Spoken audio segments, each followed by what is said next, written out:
लोकसभेच्या निकालानंतर शिवसैनिक म्हणून एकत्र आपण पहिल्या प्रथम भेटतो आहोत. एकत्र लोकसभेच्या विजयाचे शिल्पकार हे तुम्हीच आहात. आणि संजय राऊत, आपण जे बोललात की मोदींचा रथ हा मी नाही तुम्ही अडवलेला आहात. आणि हे मी माझ्या प्रचाराच्या भाषणात बोलत होतो की यांचं उधळलेलं जे खेचर आहे, कारण घोडा नव्हताच, भाड्याने घेतलेली सगळी खेचरं, हे खेचर महाराष्ट्र अडवणार आणि महाराष्ट्राने तो चमत्कार करून दाखवला. आज मी जास्त मोठं राजकीय काही भाषण करणार नाही, कारण 19 तारखेला मी थोडंसं राजकारणावरती भाष्य करेन. आणि संजय राऊत, तुम्ही जे म्हणाल की तुम्हाला लोक गुंड म्हणतात, त्याच्यामुळे तुम्ही काही बोललं तरी चालतं. माझी पंचायत अशी होते, लोक मला सभ्य बोलतात. त्याच्यामुळे अनेकदा काही शब्द सुचले तर जरा पॉज घेऊन समानार्थी सभ्य शब्द हा मला बोलावा लागतो.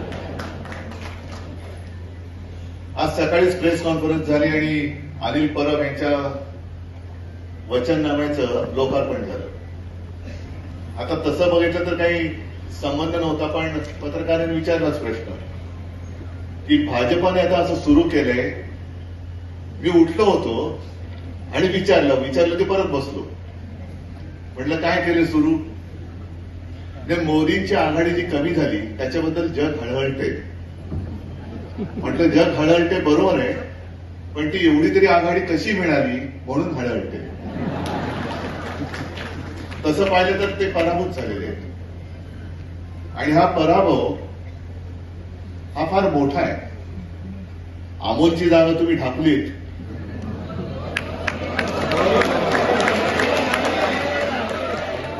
पण तसा मोदींचा विजय सुद्धा ढापलाय का असा प्रश्न आता लोक विचारतात, मी नाही. ही मुंबई आपण राखली. तसं पाहिलं तर 5वी जागा सुद्धा विनोदना सांगितलेली तयारी करा. कारण आपण जेव्हा जागा वाटप करत होतो तेव्हा ही 5वी जागा म्हणजे बोरिवलीची कोण लढणार, सगळ्यांनी साथ वर केली होती. मग आपण ठरवलं ठीक आहे, कोण नसेल त्यावर तर आम्ही लढतो. आणि विनोदला मी बोलून सांगितलं, सगळे पदाधिकारी तिथले आले होते आणि त्यानं सांगितलं काय करायचंय.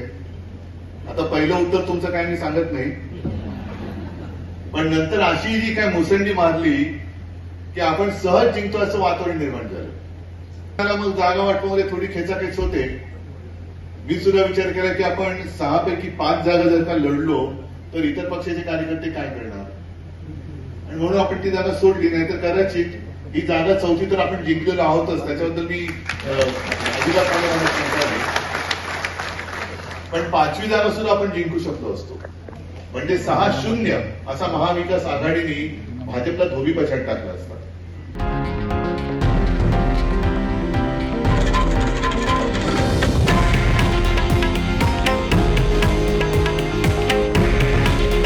हे आहे देशातील नंबर 1 न्यूज नेटवर्क आणि आपण पाहत आहात TV9 मराठी.